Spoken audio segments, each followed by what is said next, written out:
Hello everyone. Welcome to the 11th episode of our Below the Radar Conversation series. Today we talk with Kenneth Bailey, the co-founder of the Design Studio for Social Intervention.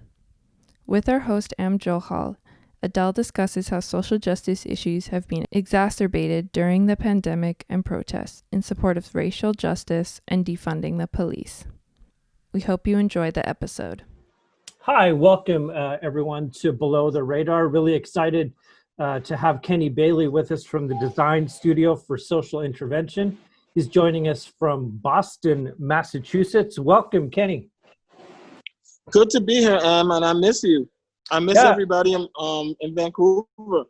Yeah, well, we totally miss you too, and hopefully we will have a way of bringing you back here. And this is a strange, disorienting time for all of us. You're joining us by your cell phone video there. Wondering if you can just begin by introducing yourself a little bit, Kenny. Hi, everyone. I'm Kenneth Bailey. I'm one of the co-founders of Design Studio for Social Intervention. We've been around for about 15 years. I'm also teaching right now in an MFA program at Bennington College. I'm a teaching fellow. I'm there in Bennington, Vermont. And a lot of the work that the studio and I focus on is trying to figure out how to bring sort of what we know from future studies and design studies and socially engaged art into the mix around making the world a better place, and sort of how to bring those practices to bear within the larger social justice sector and movements in the United States and abroad and everywhere. And really excited to be talking to Am. We've done a few projects there with Simon Fraser University. We did a few talks about public kitchen, which was one of our projects where we posed the question: if kitchens were public, like schools or libraries, how would it make our cities and our neighborhoods more interesting, more convivial, and more sustainable? How would it make them better? And we've also done a bunch of talks about spatial justice there, which is one of the topics we like to think a lot about. And last, we've done a few conversations through SFU again around the Social Emergency Response Center, which was another one of our projects. So I'm happy to be back in conversation. Yeah, you were here at the Heart of the City Festival, in fact, a few years back. And one of the reasons I wanted to talk to you, Kenny, is because in your work with the Design Studio for Social Intervention, you're thinking about futurity, you're thinking about social justice, and in comes along something like a pandemic. And certainly I'm wondering how your thinking has evolved, or what a moment like this, when you take the pandemic, Black Lives Matter, all of the other emergencies going on, what have you been thinking about the last few months as the world has unfolded in the strange, disorienting ways it has? In a lot of ways, it's exacerbated the very things that you were working on already before, but this moment's punctuated by the strains of authoritarianism, the American election as a backdrop, a kind of almost low-grade civil war in some instances. It's so true. I've been thinking a lot about this idea that what we're in right now is a kind of semiotic to physical sort of civil war with, what people are doing when they go up to cops or go up to people who are sort of representing the sort of militarized horizontal regime around sort of authoritarianism, and thank the cops in front of people of color or in front of Black people who they might anticipate are fighting for Black lives. Like, these kinds of scenes, I think, are sort of part of this sort of protracted social civil war that we're starting to experience, all the way out to, real concrete versions of direct violence, like what we're seeing happening right now in Portland, and all around, the United States. Just Portland is just the immediate set of optics that come to mind given what you see on Twitter. What we've been thinking a lot about, also reflected in our most recent book, our only book that we just published, Ideas, Arrangements, Effects, is this idea that social arrangements are actually being questioned right now. So people are questioning the arrangement of paying for housing to landlords, or having to work for pay, or having to buy our food. Like these kinds of fundamental arrangements are actually being discussed right now. And so we feel like the time is right to actually create the conditions and the arrangements of policing with the question and the fight right now for abolition. Mm-hmm. What we see are opportunities to actually do what we've been calling for in the book, is to rearrange the social. And that means for us to really study how current forms of social life have been structured and what those structures then produce, and how might we sort of look at social life and forms of what we would call socialities as products of arrangements of social situations like school, housing, credit, debt, rent, work, and the like, and look at the presuppositions that are embedded in them. Like, in order to live, we should work, and if you don't work, you don't deserve to live, because work is the point of living. These kinds of fundamental assumptions that are sort of made in the way our lives are arranged. And we feel like right now we have a time and a space and a window that might not be open for forever, that we can actually start to look at and question and rethink these fundamental assumptions about the operations of our social lives.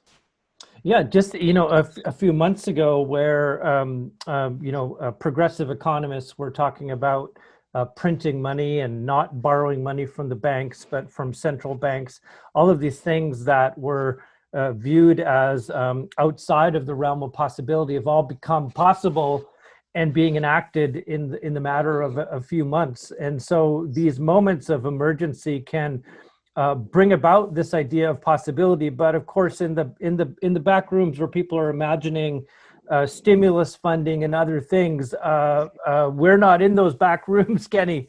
So there's another world being imagined that is sort of like the world we had a few months ago. And so I guess one of the questions I'd have is how to scale up these conversations in such a way that they enter into the realm of political possibility. And this other question you bring up around work as well, it's also an attempt maybe, or a time to reimagine what uselessness might be. And uselessness, I mean in a good way, in a good sense, in terms of time and leisure and a right to define life as something outside of work. Exactly. Have you heard of Aaron Manning's book, Towards the Pragmatics of the Useless? No, I have not. You should definitely check that out, because that's a lot of sort of the kind of thinking that she's doing in that book. And I think this question around bringing things to scale is exactly what we're struggling with. Like, we're having a hard time, literally building the architectures to even make these conversations available across, the population of a city. Nevertheless, to make it available across populations of multiple cities. And I think that's one of the problems we're facing right now is, one, how do we build these architectures for these conversations to actually come to scale?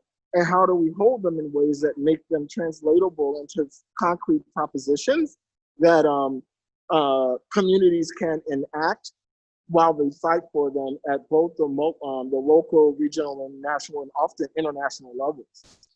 It's something we're struggling with ourselves, and we need all the help we can get in terms of finding likely partners like universities or cities or networks of grassroots organizations to really help us build to scale in order to actually enact the kinds of conversations we feel like we're ready for. Mm-hmm. Now, Kenny, I know you're a really social guy because when you were visiting Vancouver, we could barely walk a block in Chinatown without you hugging two grandmothers. So I'm wondering how social distancing has affected your social life, but also your social practice as an artist. How have you had to adjust to the times? How are you finding that you've had to alter or rearrange the way that you work and are in the world? It's been a real struggle for how we proceed in terms of our practice at the studio, because so much of how we think about engaging in the world assumes an outside. It assumes building platforms for people to come together in open space. And so we're kind of excited about these opportunities to sort of rethink open space in ways that make more sense for the communities that we're talking about. But for us, it's been really, really hard to sort of wrap our minds around the prospects of not getting to work outside for a long time. We were like moving our work so far in that direction. And now we're just trying to figure out how to do it, how to do work in public that still takes into account this choreography of distance, of being 6 feet apart. And one of the other things we're excited about is that the COVID has sort of brought to bear the arrangements of body and space in a way that now we're able to sort of talk about choreographies and the processions of everyday life in frameworks around racism and spatial justice. So it's afforded us a lot of new conversations, but it's also been just very difficult for us as a team that really practices our practice in open space. Mm-hmm. Mm-hmm. What are some of the projects you're going to be taking on in the coming months as we head towards November? And I guess the present emergency will likely go on for several months at least, if not longer. And I'm wondering how you're thinking through that and who you're collaborating with. We're trying to again build these conversations around rethinking life. The framework we're using right now, or the placeholder we're using right now around these conversations, we're calling Life Lab, and in it we're sort of proposing a problem that for lots of us, many of us in the cities that we live in, we've organized life in ways that have made it untenable. And I know you all know that very well in Vancouver. So much of the discourse around everyday life is framed around the impossibilities of living in Vancouver, given the market rate housing situation. And we're really interested in trying to put a larger frame around these kinds of problems to say that the problems are interrelated between work, home, credit, debt, health, food, things like public life, leisure, culture, and the like, to say that now we have an opportunity to propose new ways to live together. So that's the primary sort of aim of work that we're trying to really get up and off the ground. Another thing we're doing inside of this project called Life Lab is a smaller project that is looking to propose new ways to conceive of work, saying what if jobs were organized like adventures instead of jobs being organized like jobs. And in that sort of proposition, we're trying to organize a series of adventures that would be useful to grassroots organizing groups, social justice groups, environmental justice groups, but also potentially fun for college students, high school students who may not be going completely back to campus life, but are looking for things to do that could potentially earn them things or maybe earn them money. We haven't decided on all the incentives yet. So we're trying to start to create the conditions for people to engage in what we're calling sort of propositional politics, where they actually start to test and imagine alternatives, and at the same time advocate for them through the act of enacting them, as well as sort of more traditional advocacy at the scale of cities, and often through cities, states and national advocacy as well. So maybe you all can, we could figure out a way to try to do some versions of Life Lab in Vancouver with you all as partners, if it's possible. Interesting. In BC here, the lab that does blood testing is called Life Lab, so we might get sued, but we can figure out a way to get around that. Yeah, we don't have to call it that. It's just a placeholder inside the organization. But we, different places might call them different things. Yeah. And what's your read of the situation in Massachusetts, Kenny, where you're based in Boston? In what sense? Just in terms of how COVID is being handled by the state, but also Black Lives Matters in Massachusetts, how it's playing out there on the ground. Well, a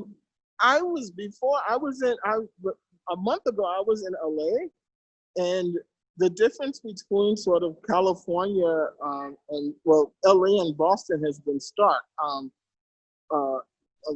Boston people are pretty at home. Like I would say, people are really, sort of engaged in social distance. Maybe it's because it's New England. Maybe there was something about the culture here that was predisposed to sort of staying in.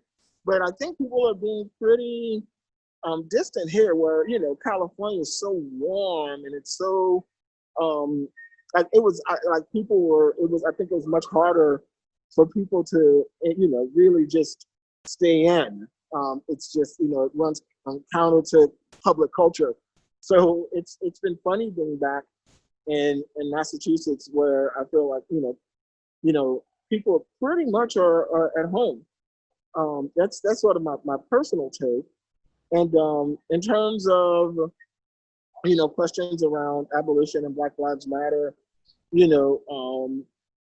I wasn't here when a lot of this stuff happened here locally in Boston. I was in California, and now things are kind of quieting down, and you see a lot more action, in other cities. But we are seeing mayors start to build task force to actually try to tackle racism in cities. And we'll see what happens with that work. And what else? Yeah, I think we're seeing moments right now of inflection that we potentially can take advantage of to try to move brand new conversations about how cities imagine the good life. Because I think one of the presuppositions that people in power hold is that we all kind of want the same good life. And that is one where we're maximizing our market value and we're not useless and, we're making enough money to pay for everything. And that's not the only way we can organize lives. There are a lot of assumptions in those ideas about what makes for a good life that then create arrangements that for a lot of us have very little social room for how we are or how we want to be in the world. Like we aren't all, like some of us might value our uselessness more than we value our marketability in a sense, but that way of being isn't there isn't room for that way of being such that one can survive in the current arrangements where one's marketability drives everything. And you're trying to maximize the market itself. So I feel like we're at an inflection point where these kinds of assumptions about the arrangements of life are really, really able to be raised. The question then comes back to doing it and getting those questions raised to scale such that we can actually do something concrete about them. Kenny, thank you so much for joining us on Below the Radar, and we're going to link to your book in the bio when this comes out, and look forward to seeing you in The Vancouver book is really out. soon. The book is out. Yeah, the book is out. The name again, Kenny? Ideas, Arrangements, Effects. Okay, thank you so much for joining us on Below the Radar. I hope it sounded good. Thank you so much for having me, Am. Thanks again to Kenneth Bailey for joining us on this episode of our Below the Radar conversation series. Below the Radar is created by SFU's Vancity Office of Community Engagement and is recorded on the territories of the Musqueam, Squamish, and Tsleil-Waututh peoples. As always, thank you to the team that puts this podcast together, including myself, Paige Smith, Fiorella Pinillos, Kathy Fang, and Jackie Obanga. David Steele is the composer of our theme music, and we thank you for listening. Tune in next time for a brand new episode of Below the Radar.